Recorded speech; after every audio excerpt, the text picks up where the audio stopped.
Counting down to As Told by Us, season finale. Dini Wenyu, MMV. Hey. Let's go.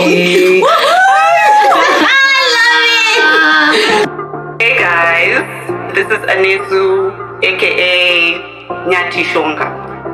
Hello, my name is Chido, aka Chizzy. Wagwan, Advocate Amanda here. Hi everyone, this is Kuda, aka Cooks. Hi, and welcome to As Told by Us, the podcast. This is a weekly podcast where 4 professional millennials discuss living in Zimbabwe and trying to figure life out. Someone once told us the grass is much greener on the other side. But from where we're standing, our grass is green. Subscribe, like, share, comment down below.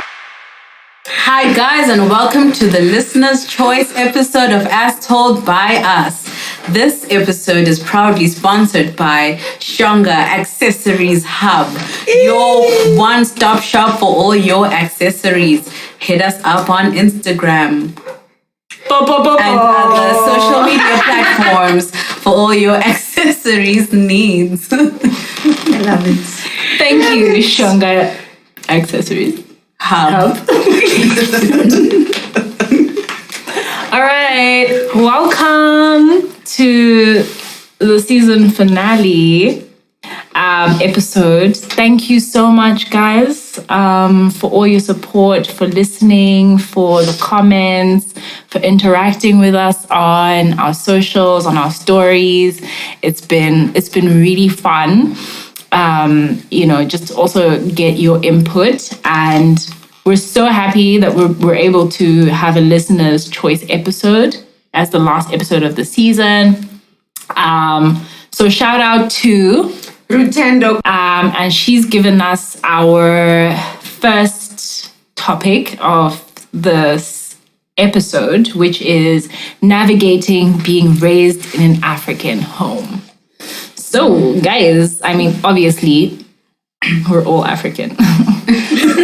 We are all Africa. So yeah, maybe let's just get into it. How have we navigated being raised in African homes, if at all? Like, have we even survived? Yeah. You know what, for me, I find it interesting. You know, when you watch movies or you watch things on TikTok or TV, whatever. And recently I was watching Trading Spouses, right? Which is like Wife Swap, right? Okay. You remember Wife Swap from back in the day? Yeah. So this one is called Trading Spouses, basically the same thing. And this white mother went to live with these black kids. And this black mother went to live with these white kids. And, it was very different. So, like, in the black household, the house was clean. They were up. It was a weekend when she went. The kids were up in the morning cooking breakfast, cleaning. And I remember growing up where Saturday was spring cleaning day. Right? So we were all up early cleaning. Till this day, Saturday, spring cleaning day. And the white kids were sleeping. And so this black lady was like, get up. What are you doing? Your house is dirty. Get up and clean. And on the other side, when these kids were up and cleaning on the black lady's side, and they were up and cleaning because it's a Saturday, whether mom's here or not. And she felt like, oh, these kids are being abused, and why are they doing house chores, and they're so young. And the girl was 16, she wasn't young. But she was like, oh, they're so young, they need to be sleeping and playing outside. And for me, I said, I think it's just a black people thing. Yeah. You wake up on a Saturday and you clean. Yeah. Or you get the music on. I don't know what your parents used to play, but with us, it was always UB40. Oh, that was my mom's playlist. That's how you know it was time to get up. No, that was like the driving playlist, UB40. Yeah. Wow. Okay. I think we were to go all the way. Really? Oh, Tugu was big in my family. Yeah, also Tugu and James Jumombe. Oh my gosh. Who's that? I don't know, he's just like some local Zim artist. Yeah. But anyway. James Jones. Yeah, so it was, for me, it was just interesting to see the difference. And obviously these are Americans, but for me, just because she was black, it really resonated because being raised in a black household, you do the chores. You do, like, I started cooking when I was a child. I was young, you know. I started doing things very early on that I think a lot of, you know, then you go to uni and like a lot of the white kids are like, oh, I've never done that. Oh, I don't have to do that. Oh, how do you do that? You know, and I'm like, who raised you? Yeah. But also to give context, because I did speak to Ritendo, and the issue really was that she went out, she has guy friends. You know, okay. She has guy friends, and I knew she was outside with a boy. Sorry, she was outside with a boy, and then obviously her parents saw her outside. Right, they weren't doing anything, but you know what I mean. Like that's my whole. Like what, outside the gate? Yeah. Or what? Okay. Like in the street. I don't know where she was. Where were you? Please tell us where you were. But it was just, you know, she was outside the gate. She was outside the gate, and that already was like, you know, I don't know how you guys were, but like me outside the gate and was a situation. No. Because what are you doing outside?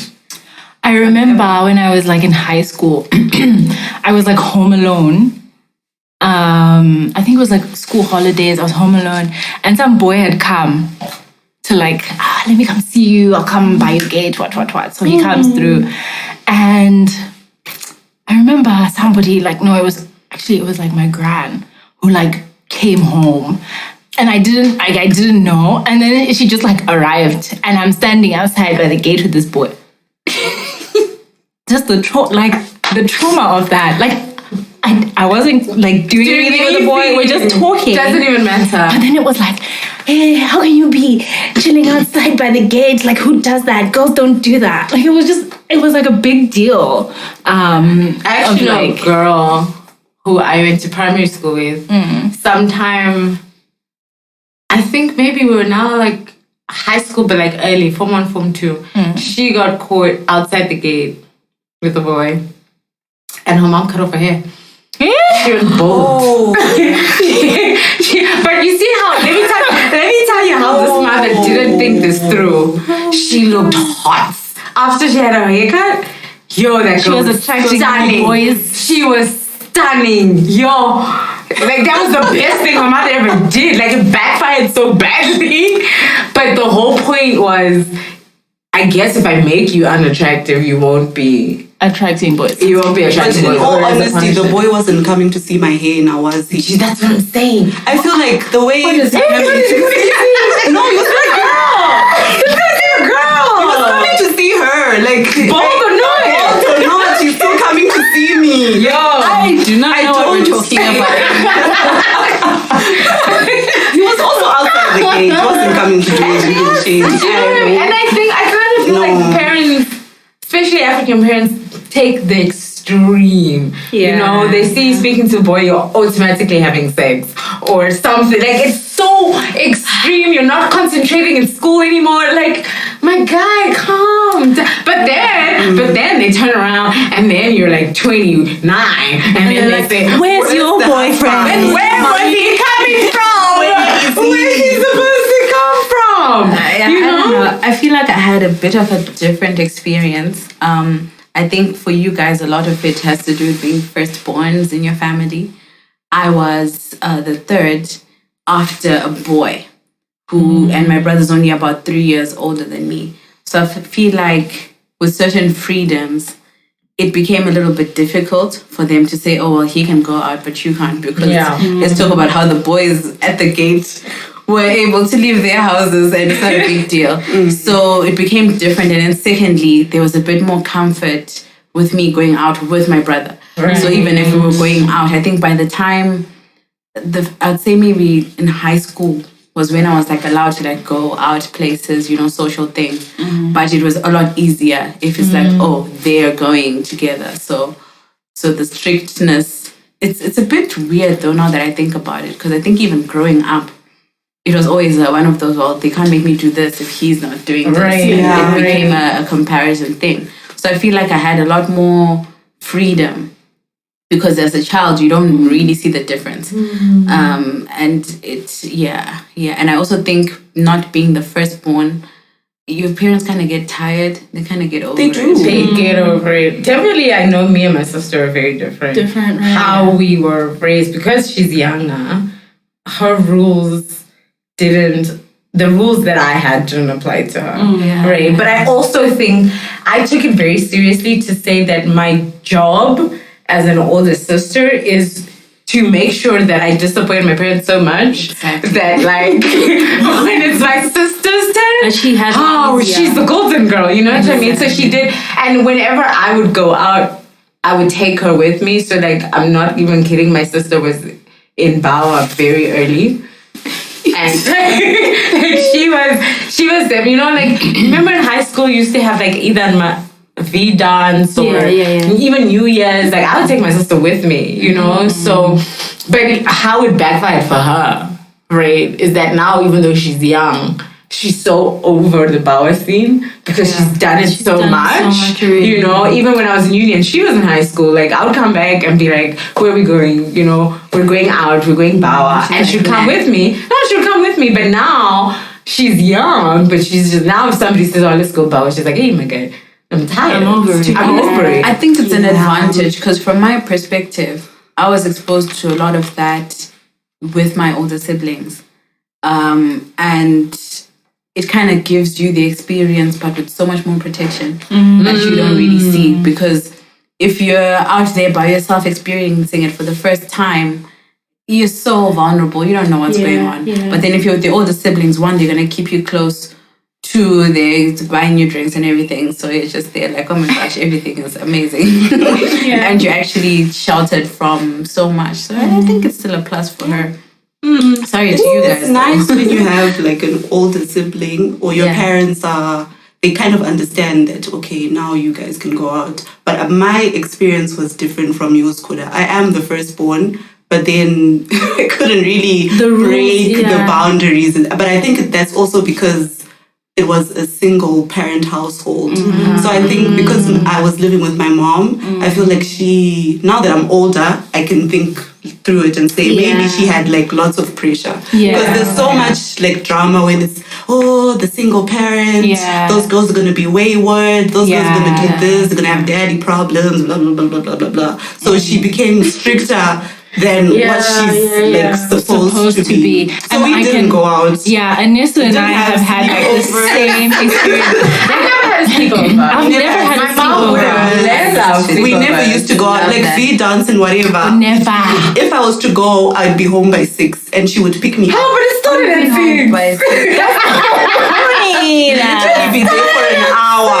We would literally be there for an hour, and then you knew I'm going home. Yeah. Or like my mom would also, like, if she's dropping me off somewhere, like at night, she'd wait for me. Yeah. She would wait for me in the car. At my big age, my mom still waits for me. Yes. Oh, I'm not even lying. So I guess our situations are more the extreme. The extreme, where it's like, if what's her name again? Pretenders, that type of girl. Then hey, me, I just say soldier through, girl. Yeah, I think for me, I just accepted it early on. Like, okay, it's like I can't change this. I think when there's a dad, sometimes he's able to like say, hey, let him go. Can I actually say? No, he'll be the one to come and pick you up at night. Exactly. For me, that was the opposite because my dad was the guy who, so my mom would always say no. Can I go to this? No. Can I do no? Right? My dad would be like, I mean, I guess it's okay, right? But his thing was, he dropped me off, he picked me up. So this is high school. He dropped me off, he picked me up wherever we were going. When I say pick me up, I really mean he never left, right? So I would do things. Not functions. So it could be like break dance, it could be V dance, it could be whatever, right? He would drop me off. Break dance. Yeah, it was like, it was one of those. Do you remember break dance? You remember break dance. So like school schools Who would is you? do these like school events, right? So like let's say there'll be 5 schools that come together and they throw an event, break down. Actually, it wasn't break dance; it was break down. That was like a bunch of like, I'm imagining a crumpling into school. that's what it was. It was a lot of like just dancing and like whatever. But that I think when we were in high school, it was being held by 7 Arts in Avondale, right? And I would go all the DJ at time. Avondale. Can we just? DJ at Avondale. I kind of got my first kiss in Avondale, DJ. I think I also had my first kiss. What is Avondale DJ? Well, it doesn't exist anymore. Avondale. So you know, like Avondale, right? Can you picture it? Do you see where the cinema was supposed to be? So that's where they used to hold a lot of events. Okay. There was a cinema there, but then they also used to have a lot of events. They actually had 2 cinemas. There was the one bigger side and then the smaller side. So basically, Avondale DG was just, I don't remember what DG meant. I think it was called DG. Like swapping numbers. How? So it's like a dating function for teens. It's not a function. It wasn't a function. You just like randomly go to Avondale on a Saturday afternoon to meet boys. Yeah, but I think that's also Get your I think because of our African parents, it then became a dating scene. Yeah. It became DG because that was the only time you were seeing boys. Yeah, because you can see I'm going out to the movies with my friends, right? And then you wouldn't actually go to the movie. Yeah. You'd go and like. I mean, I always went to the movies. So my You kids go was in a and movie, what for was that? sure. You go and rank. Was that the go word? rank, yeah. You go rank at Just at chill. Avondale and then Like chilling. oh, boys. Oh my gosh. If I even told used you to be who my so first kiss broke. was, Literally go for just ice cream. Go for like buy the cheapest thing and then see whoever. Guys, actually, that was the ghetto. guys, if I told you my first kiss, you'd be so disappointed. My first kiss. Yeah. It was You'd what? be so Yeah, I don't wanna talk disappointed about it. in who it was. I'm not gonna tell you who it was, Oh, but I'm who? just saying, like, it was really bad. And how it went, I will even tell you, this is how it went. This is how I got played. Really bad, the person or the Both. kiss. Both. They were both horrible. I'm sorry, sir. But I'm Not gonna sorry. tell you after this. But what happened was, so I went with my friend. My friend said she wanted to go meet her boyfriend, right? And so I was like, okay, I'll tag along because anyway, she has to say to her mom, I'm going out with Kuda. Yeah. Right. And then I would go to the car, hi auntie, how are you? And then it's just, okay, it's the 2 of you. Right. She's satisfied, she leaves. Right. Then we go out to the movies. Then she meets up with her boyfriend. Her boyfriend brought a friend. I guess the whole point was, like, I'm bringing my friend, so you bring a friend. You know, so that they're not bored, right? So fine, we're in the movies, you're watching the movies. I'm genuinely Kiss happened watching in the cinema. movie in the cinema. Ew. And then, like, you know when you're sitting next to this boy, and then he's like, wait, let me show you how he did the And then he's like, The puts his hand on your shoulder, and then he starts like moving your head. Like, That's a bit forceful. it was so bad. Anyway, it was horrible. That's what you used to do to girls. It was horrible. Where is the consent? There was zero. But also, I feel like, to be fair, it was about time because I also was a late bloomer. Because then after How that, old were you? 16. Oh, okay. I was 6 guys. I was all a phone for. I also had I also had my first kiss, but at least mine was consensual. What Yeah, is mine now? was not. Mine was not at all. Although I feel like mine, there was a bit of peer pressure. Now I come to think of it. Anyway, sorry, let's just double back to the topic at hand, which is being raised. African home. Yeah, We're still on topic. Yeah, we are on These are the topic. survival. No, wait, but I was I'm not saying. gonna ask. I was gonna ask. Sorry, Kuda, Yeah, I was go. gonna ask because you said something about you needed to tell your parents I'm going out with so Yeah. and so. Yeah, my mom. Just so that there was that like approval, like okay. My mom knew all of you. She knew your parents, so she was satisfied. Yeah. And then she needed to meet all my friends. She needed to know where they're from. Like I remember so many times where I'd meet a new friend and then I'd have to bring them home. And then my mom would sit them down and say, oh, okay, nice to meet you. What do what school are you at? What are you studying? Who are your parents? What do they do? Like she used to put my homies through the ringer, just so that I can then say, okay, I'm going out with this. And there were certain friends that I know for a fact she didn't like, right? And so I would say I'm going out with them and she'd be just like, shut down, Jack. That's a no. Oh, shout out to mom's intuitions though, because my mom really knew the shady friends. She'd be like, my mom too. That's why. She'd be like, you're not going out with them. And honestly, I'm not even like the friends my mom said no to. Like if I say I'm going out with them and she said no, she meant that for a reason, and there was a reason, and we had already planned to be shady. So she knew we were planning to be shady anyway. Oh, but did you ever have a situation where you knew that your mom or your dad was going to say no, so you would lie? You'd be like, I'm going out with Chido and go out with other people. Because I did. I would lie. I did too. Sorry, mom, but... I mean, we had to do what we had to do. You know, like, I'm just thinking right now, I used to be so scared, like in high school. I remember there was like a party, someone's party in Mount Pleasant. Oh, okay. And guys, if the party was happening on a Saturday, I would tell my mom by Tuesday, I need to have at least like told her, or like, Mom, there's a party happening, right? Can you think about it? Wednesday, on the way home, Mom, remember the party? Yeah, remember the party? What's your decision on that? I TikTok. And then by Friday, now the party. Right? Exactly. So I used to be like, I'd be like, okay, God, is it now? Should I do it now? Okay, maybe in the next 5 minutes. Beds on Saturday when you got dressed, you'd be like, where are you going? Right? Or like you had to like make sure you wake up early, clean the house. Okay, Mama, I'm now ready to go. Where are you going? Ghetto. I remember what time are you coming back? That question for me is always like, what time? What time are you coming back? I don't know. It's the morning after it will be. So what time did you come? See, but the difference with me is my mom actually doesn't sleep. No, so they won't be sleeping. But they just want you to know. I remember once I was told no, I wanted to go to drags in Bulawayo. And they were like, nah, drags is like it was drag racing. Okay. So like burnout. Oh yeah. So and they're like, no, what are you going to be doing there? I was in high school. It was like a complete no. I wanted to go with my friend. She was colored. So for her, that was like a family picnic. She like so chilled. For my parents, it was like, what are you even talking about? Yeah. They were like, it was a straight no. I never gotten a hard no. So I was just like, whatever. So I knew they were going to the farm on Saturday. So I was clever. And I thought, okay, no, I'm going to go anyway. And I'm just going to make sure I come back before them.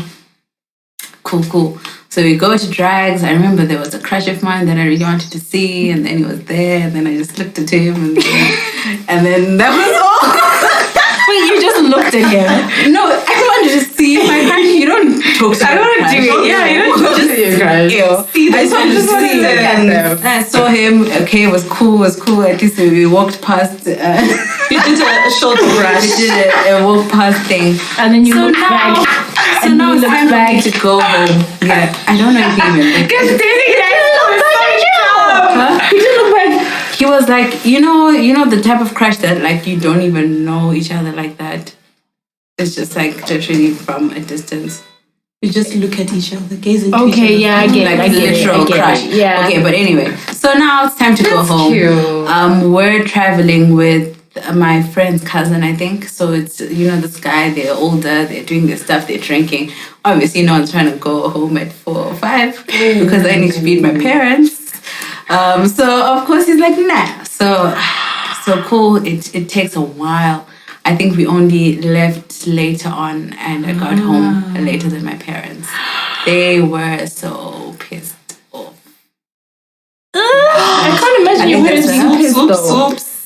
Yeah, I think it was also because one of those, you deliberately disobeyed us. Yeah. So after that, I think, and also as I've become older, and then I got my license and I was able to move around on my own. Yeah. It became more of I tell them where I'm going. And Do you still have a curfew or no? Well, I mean, now it's so chilled. But even from when I started driving, I guess I just stopped lying. And I think they also kind of been like, okay, as long as we know where she is, then it's cool. So then it's like, oh, do you guys still have a curfew or no? It's not really like a curfew, but it's like you need to come back at a safe time. What's safe time for a grown woman of 20-something?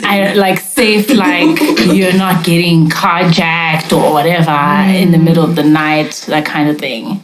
I don't think I don't know actually, because I just got to a stage where I'm like, you guys, I went to uni for 5 years. If I needed to die then, I should have died then. I honestly have to remind my mom sometimes that I've been away from her for so long, where she didn't know what I was doing and what time it was. Because my mom will still say, like, now I will leave. Where are you? No, I'll tell her where I'm going. So she'll say, what time are you coming back? This is us, like, my mom does. What time are you coming back? And I'll be like, I don't know. And then she says, okay, can you at least try to be back by, like, I don't know, spitballing, let's say midnight. And I'll be like, sharp.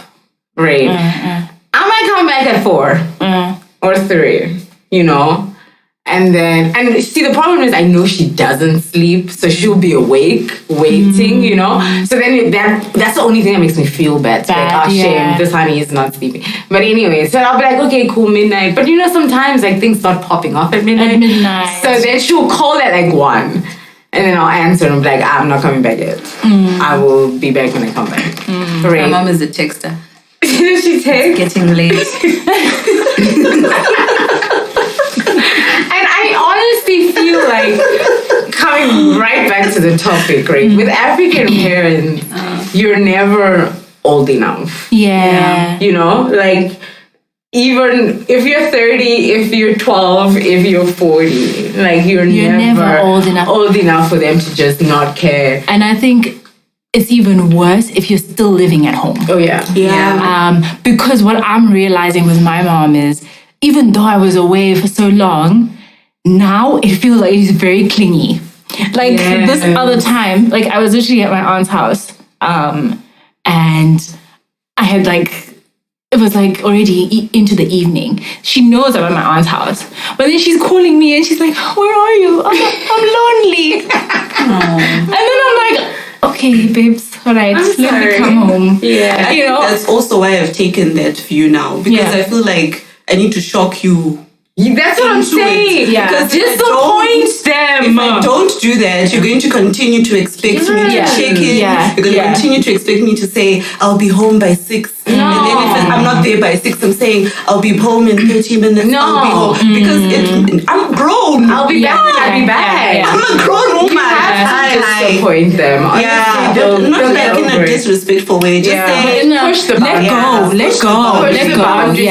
They'll get, you know what I mean? And they'll get used to it. And that's what I'm saying. Even with my little sister now, like my mom's just like, man, we'll see you when we see you, you know? And just the point, train your parents. You need to train them. Train them. And I think also for me, I don't know, Onyesu, if this is true to you, but I feel like as we grow older, I've noticed, because obviously I'm also from a single parent home, right? So I'm now doing my own things, but then like she's getting older and she's obviously slowing down. So it's like, I think that's where the loneliness comes in, where it's like, oh, okay, crap, like she's out. She's having her time of her life, and I'm here like watching TV, you know, and it's like, oh, okay, I'm alone now, and it just exacerbates the fact that she's like you're alone, kind of thing. So true. I was listening to this other podcast.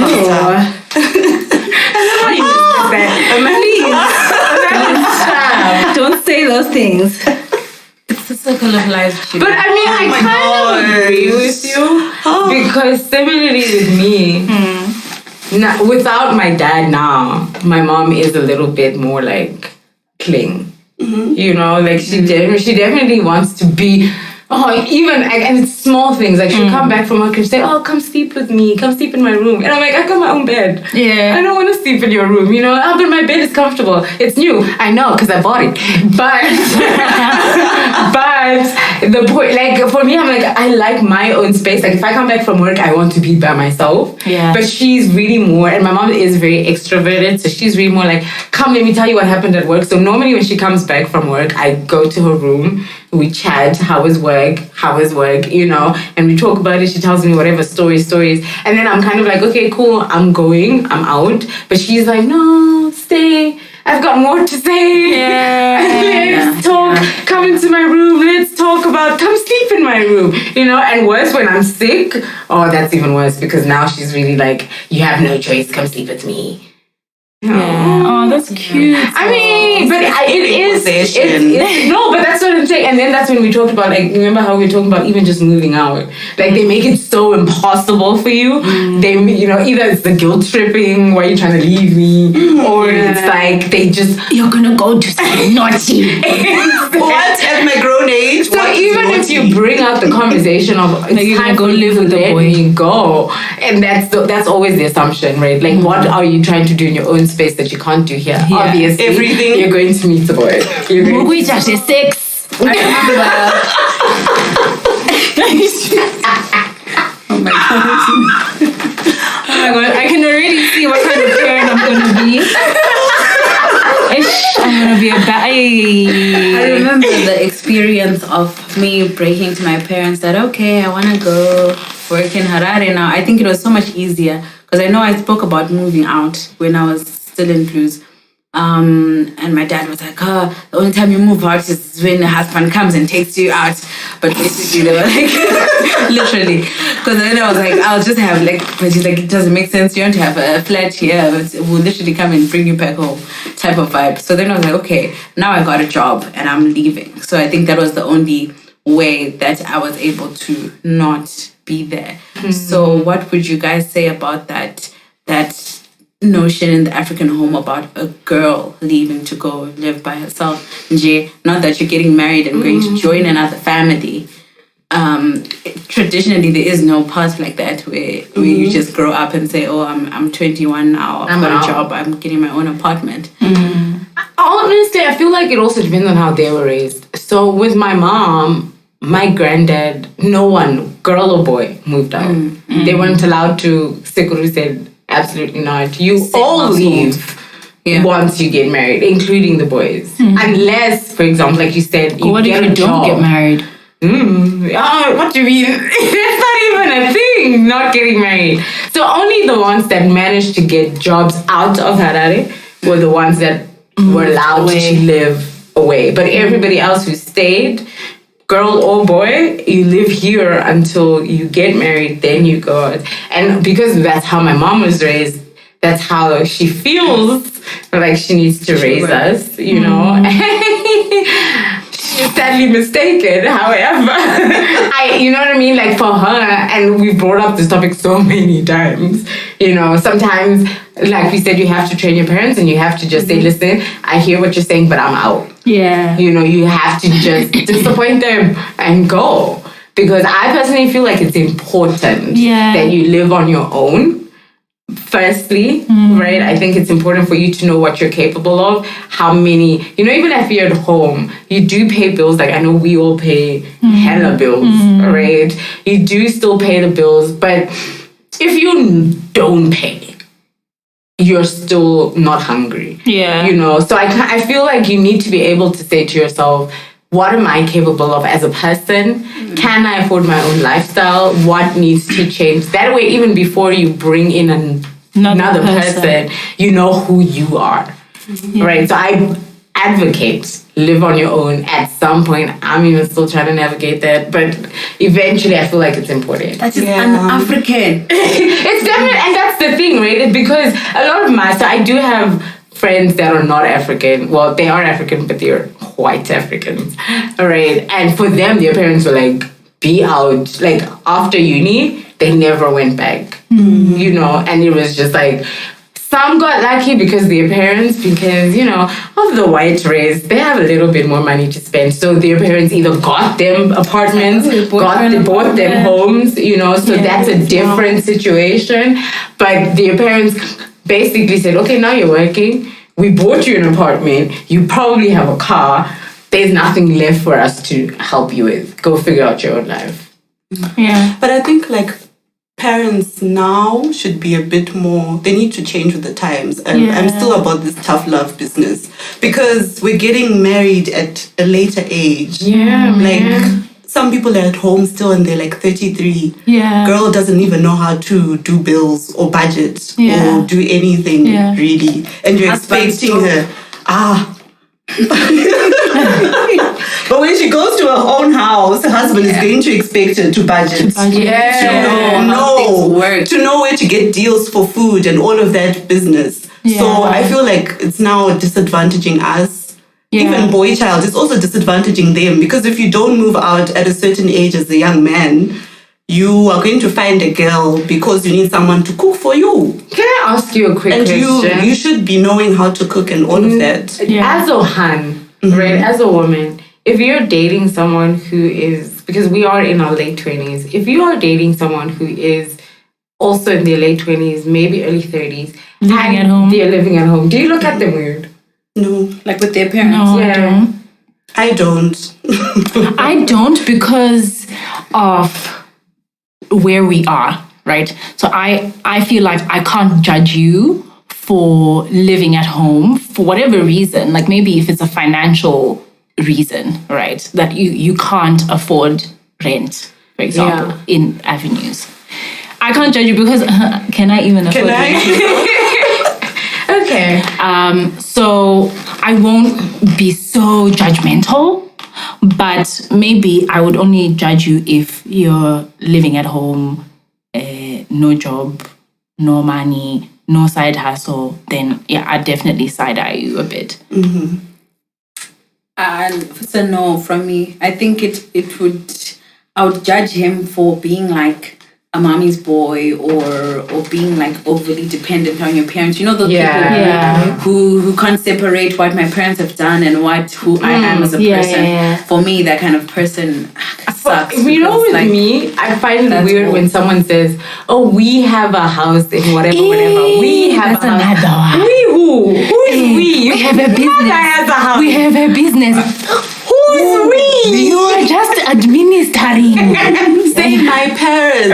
And I think that's what you're saying, Amanda, because if you can't separate what your parents have, if you have to say on my own, what do I have? Yeah. I have nothing. Yeah. All right. But if all I'm saying is, oh, we have a house in where I live, that's my house, and I've met men like that are saying, literally waiting for their parents to die. Do you know my father's so messed up? Hey, do you know my father? I just wanted to double back on what Kuda had said about paying bills, because this links to something that I think it's Nadia. Shout out Nadia Mutisi.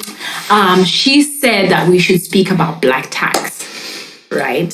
So I feel like it links somehow to growing up African. Yeah. Black tax is Satan. I was about to say black tax is intrinsic. I don't know. It's like something that exists in all African homes. Yeah. How are we dealing with black tax now? Because we're obviously earning, and some of us still live at home. So there is an expectation of you need to contribute.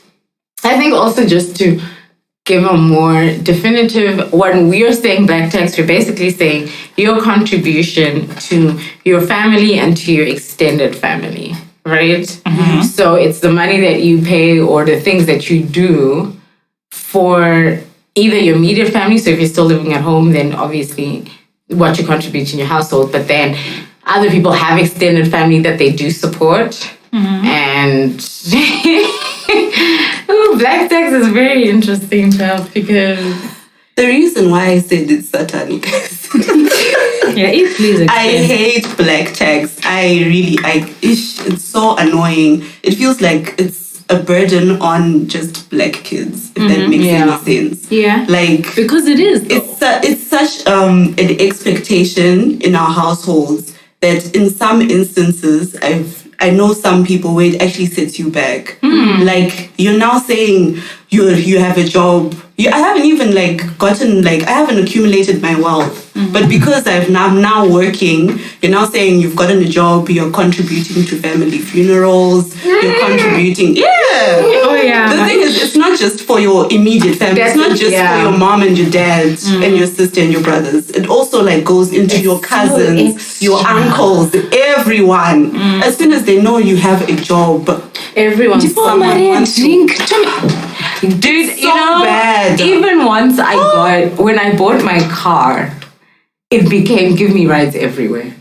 Everyone wants to ride someplace. Can you come pick me up? And I'm like, you live 30 minutes away from me. Just so I can come pick you up, take you where you need to go, and then drop it. Do you think cars move on water? like none of you are giving me fuel.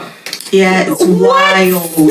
It's wild. Yeah. And you never get, people don't actualize as quickly as they should. Yeah. Because of that black tax. I know, it's very important for us to give back to the people who've gotten us to where we're getting to. But when it's now your Sekuru from Kutu, who you don't even know, it's now like, guys, come on now. No, black tax is I think so there should be limiting. some boundaries a bit. And I know it's difficult to set those boundaries, but I would say I think I'm a bit lucky in the sense that there's not that much expectation on me, right? So people won't come to me and say, Chido, Juda Mari, this and that. Okay, well, translation, Chido, we want money for this, that, and the other. But then it's also, I don't know, there's this thing that just lingers in my head that okay, I need to also give back, right? So even if, for example, my mom doesn't ask me for money, but I'll just be like, here's some money, do something, whatever, do something for yourself, whatever, that kind of thing. It's just something that, it's a nagging thing in my head, even though I'm not explicitly being asked to do that. But that makes sense. I don't think that would go under black tax, to be honest. That's contributing. That's if you're living in a household, I think you should contribute. If you're living in a household, but I do also feel like even with that situation, some parents do take it way too far. Instead of contributing, you're basically taking over. Right? Yeah. Your parents stop paying any bill, and then it's you who pays all the bills. Yep. Right? And that in itself, it's like, if I'm not here, which also motivates people to move out because they're basically saying, I can't live here and still try to accumulate the money that I'm trying to make and also pay all your bills. Because you know what I mean? You're also working. Sorry, mom, but you're also working, lots of parents feel like once their child is working, they should be paying all the bills. And I think I've been lucky because my mom is not that person.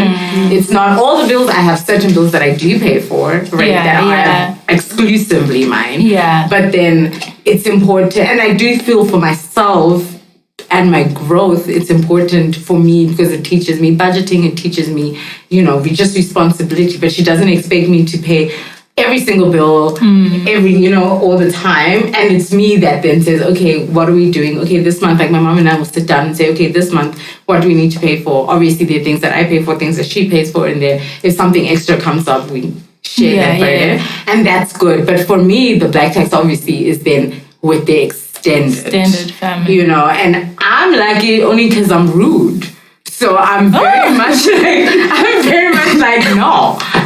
Somebody calls me and says, I need you to... Who are you? Literally, somebody calls me and says, I need a ride. No. I need money. No. I mean, I'm very much like... For me, that's always my thing. Yeah. I just don't have money. Even if I just got paid today, you asked me today, I don't have. But you're not lying. I don't have it for you. Yeah. I have it for me. I don't have it for you. So I've just been lucky because I've been able to just put people back right where they started. But I do understand that not a lot of people have that kind of character Audacity. and audacity, exactly, to be able to say to their grands or to whoever, I can't do that right now. I'm so sorry. And they think, like, for me, I like to do things because I want to, you know, like I want. So now, even like today, my mom went to go see my gran. I was definitely like, here's some money, go buy her some chicken because my gran likes chicken, buy her a pie because she likes pies, buy her a drink that she likes. Love that. I love doing that every time I see my gogo. I'm always like, what do you want? Let me spoil you a little bit, right? I have nieces and nephews, like, if you ask me, I will spend anything they need, but I do it because I want to. Yeah, the moment it becomes a responsibility, I'm out. Yeah. I also think that it's I think I want to attribute this whole black tax thing to just how the economy has kind of tumbled throughout the years, right? It's created a vicious cycle of lack, where like parents, I hear parents they'll just say, we'll just have kids, you know, God will provide, right? You have the 5 kids, 6 kids, whatever, you don't have the means to take care of them. You push to, or you sacrifice the little that you have to take them to university, right? By the time they leave university, you're now in a position where I've sacrificed everything and I don't have anything to my name. So now there's that expectation to say, mate, I sacrificed my life for you, so you now need to do the same. Or even like where people come from large households where like you're the firstborn and then maybe like your last sibling is maybe 12 years old. And you find that you're working as the firstborn, your sibling is still in high school, and you kind of need to take care of your sibling as well because your parents kind of used all their money on you. And now it's like you need to pay forward. And that's difficult. And as I was saying, I think I would want to attribute it to just how the economy has just... It's a mess. Yeah, But those also people are like sorry to cut you. No. But also like our parents' age. Yeah, like our parents' age, right? That was the norm. You'd have one kid who goes to school, who gets that degree, who buys that first house, who gets that first car, and then the expectation is that that kid will then help everyone else. Yeah. That kid will then, I'm sure, like, I don't know if you guys had this, where you would be living with other cousins because you literally take on your aunt or your uncle's family for them to get a job in Harare or to like that little setup.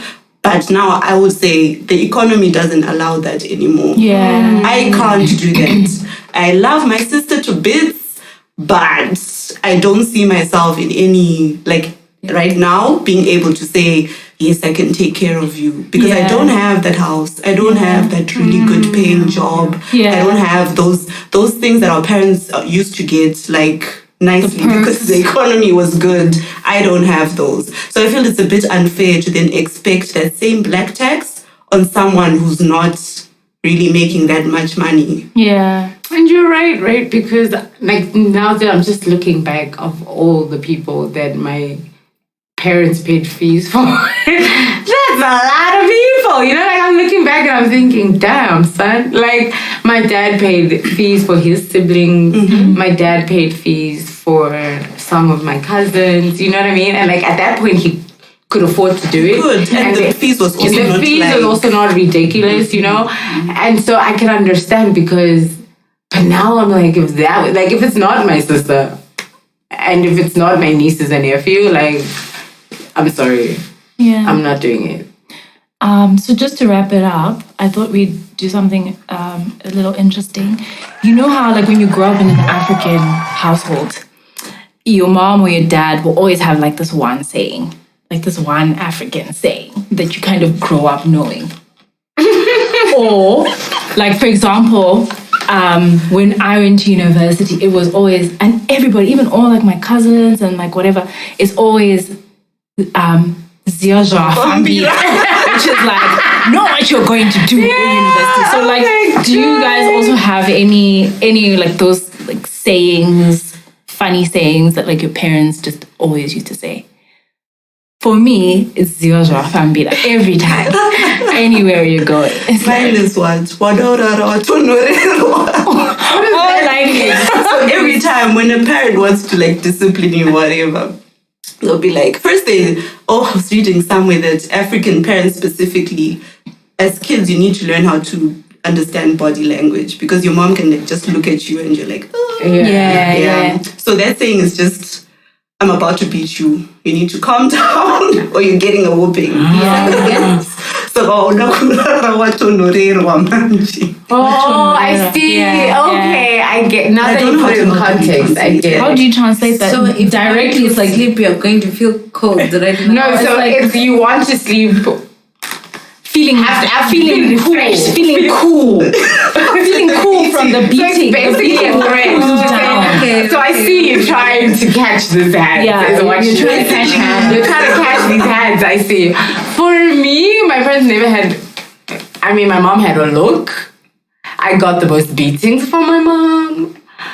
But So your mom just had a look. Like, Yeah, my mom had that a look where she you had that look, bro. That like you know it's not good for you. Yeah. But like, and you know, I mean, my mom. I mean, over the years she had lots of things. If she was at work and she heard something, she'd be like, "Wait until I come home," you know. But I think the most iconic was from my dad. And so my dad was that guy that was like, he was very super cool. He never disciplined me. He never did anything. He left it all to my mom. So if I would ask, can I go out? He would say, Anzina, mom. Or mama. Like it was always So what like, did your mom say? what did your mom say? You know, so he would like he would have been like, yeah, sharp, if you want to go. But it's But then you'll be like, wait, but what your mama say? Before I respond, what your mama say?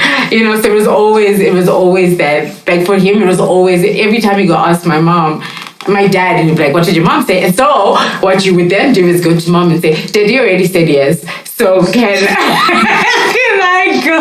But you know that like final word always rested with my mom. So even if Daddy said yes, even though he didn't say yes, but even if he says yes, if my mom says no, it's a wrap. anything? For me, it's not so much of a saying, but my dad was my dad is an accountant, so he raised us very much like an accountant. So you know, if you wanted to ask for something, especially if it had money involved, you'd have to like Just spreadsheet. do a spreadsheet. Basically, you have to know. Oh, like all the movie, details. how much is the movie going to be? How are you going to get there? How much is that going to cost? So we had to learn to Do a budget. do a budget. That companies anyway. Yeah. School was, I think, the most important thing. Like most of the rest was school. Like, can you not know how to do maths? Maths should be in your blood. Oh my gosh. Hectic. Yeah, that was the hit. So wow, we've come to the end of the season, guys. It's a wrap. It's a rapidy wrap. But before we wrap up, I just want to go round, like everybody, 2 words, like a closing statement. 2 words. 2 words.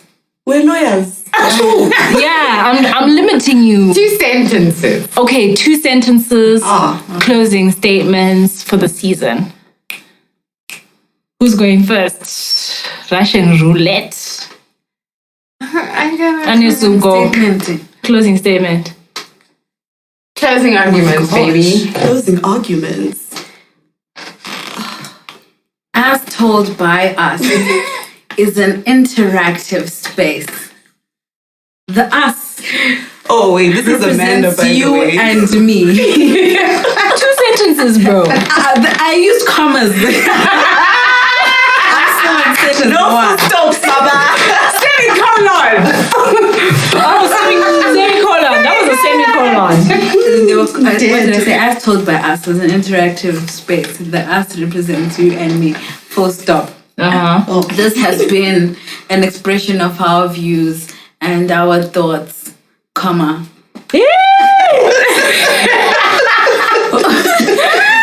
As told by us. Full stop. Good job. My 2 sentences. I haven't started my 2 sentences. My 2 sentences start now. Oh, that wasn't a full sentence. I was telling you that I'm starting my sentence. Okay. My 2 sentences are that remember that you are God's gift to earth and don't let anybody tell you any different. Full stop. Life is a marathon and not a sprint, and we are all going through things. So it is important that you surround yourself with the right people that make you laugh and make you people that you can relate to, people that will build you. These are all comments. These are all comments. People that will people you relate to, comma. People that make you laugh, comma. People that give you good advice, comma. And people that you can share life with, because life is hard and you need all the people in the world. Full stop.